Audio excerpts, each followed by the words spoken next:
Eu sou historiadora de formação, na verdade fiz assim, toda a minha formação na Universidade de São Paulo, e eu comecei a estudar a cidade de São Paulo muito cedo, né, na minha formação acadêmica, porque eu tive o privilégio, né, de ser estagiária no Departamento do Patrimônio Histórico de São Paulo, na Prefeitura. Eu passei 3 anos, então, dos meus 5 anos de faculdade, 3 anos eu passei conversando com arquitetos e com a preservação e conhecendo a cidade de São Paulo exatamente dessa ótica, do que deve ou não ser preservado. Acompanhei uma das muitas etapas do inventário de São Paulo, que a Prefeitura mesmo, né, por meio do DPH, começou a fazer, as fichas de inventário. Então, assim, antes de ter um contato exatamente com acervos e museus, assim, como historiador, o meu contato foi realmente com a cidade de São Paulo e com a arquitetura paulistana, né? E o Museu Paulista já era um lugar que eu conheci, visitava, muito como pesquisadora, né? Porque o acervo do museu é um acervo fantástico, mas o acervo arquivístico guarda hoje uma coleção, que é a chamada coleção Aguirra, que é uma coleção de plantas e mapas de um advogado que atuou em São Paulo na década de 60, e ele era especializado em litígios de terra. Então, assim, ele acabou formando um arquivo muito importante da evolução urbana de São Paulo, no que se refere aos loteamentos, as delimitações de terras, né? Mapeando e referenciando os cartórios onde estão as escrituras, né? Então, esse acervo sempre foi muito consultado, não só por pesquisadores, né, como eu, né, que na verdade era estagiária e fazia essas pesquisas para informar processos de tombamento, de interesse de tombamento, mas por advogados e pessoas que precisavam discutir isso. Então, eu conheci o museu não exatamente como... Visitei quando era criança, mas a minha frequência ao museu foi muito em função disso. E isso me levou depois a escolher como tema do meu mestrado a fotografia. E aí foi um casamento meio que para sempre, né? Porque eu comecei a trabalhar com fotografias da cidade de São Paulo, álbuns fotográficos de São Paulo, começando com um álbum super conhecido, que é do Militão Augusto de Azevedo, que é o primeiro álbum comparativo da cidade de São Paulo, produzido em 1887, que ele compara as imagens com 1862. E aí eu fiz um amplo levantamento da produção fotográfica, sempre trabalhei muito em parceria com uma colega, Vânia Carneiro de Carvalho, e nós fizemos uma coisa absolutamente inédita naquela época, para a própria universidade, que foi um mestrado meio que em conjunto, né?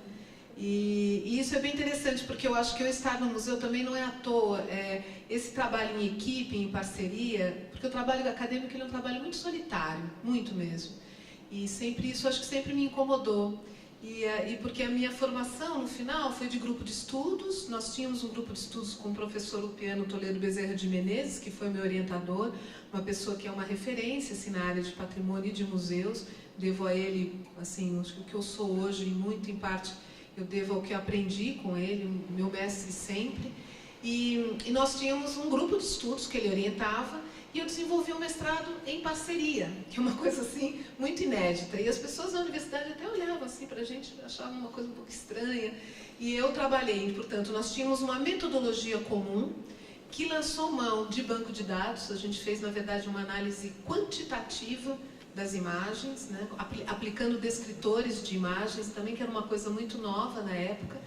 E eu trabalhei com uma produção do início do século XX e a Vânia trabalhou com a produção da década de 50.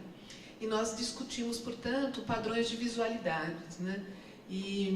Então, assim, eu entrei no museu por um concurso, eu ainda estava fazendo o meu mestrado. Então, de alguma maneira, o meu trabalho com banco de dados e com imagem e o trabalho com a curadoria dos acervos visuais no museu se confundem. As coisas acabaram tendo uma relação muito intensa, né? Meu doutorado acabou sendo sobre ornamentação arquitetônica, também pegando esse mesmo período na cidade de São Paulo. E ao longo, estou no museu há 30, são 2018, 28 anos, né? Eu vou completar logo 30 anos de museu. E nós, nesse período, eu entrei junto com uma equipe. Eu peguei exatamente o momento em que o museu estava se reestruturando, que foi em 1990. O professor Upiano era o diretor nessa época, quer dizer, ele era o diretor nessa época, e ele propôs em 89, ele propôs uma transferência, na verdade uma comissão da USP, a transferência dos acervos de arqueologia e etnologia para o MAI, e o museu se torna um museu exclusivamente de história. É um museu de história especializado em cultura material da sociedade brasileira.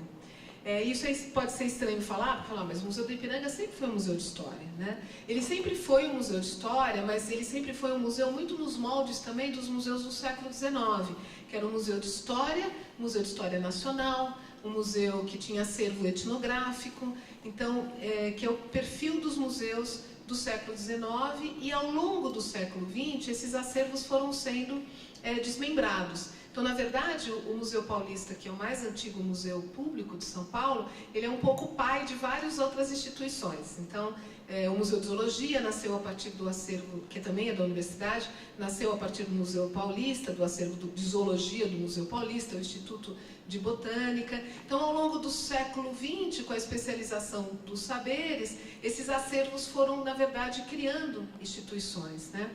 E remanescendo, portanto, o acervo histórico, que foi ficando etnográfico e arqueológico. Então, o último desmembramento que acontece é esse em 90, e aí ele se torna exclusivamente um museu de história e com uma direção muito clara, um plano diretor muito claro, que era estudar a partir dos acervos. Então, a cultura material significa isso.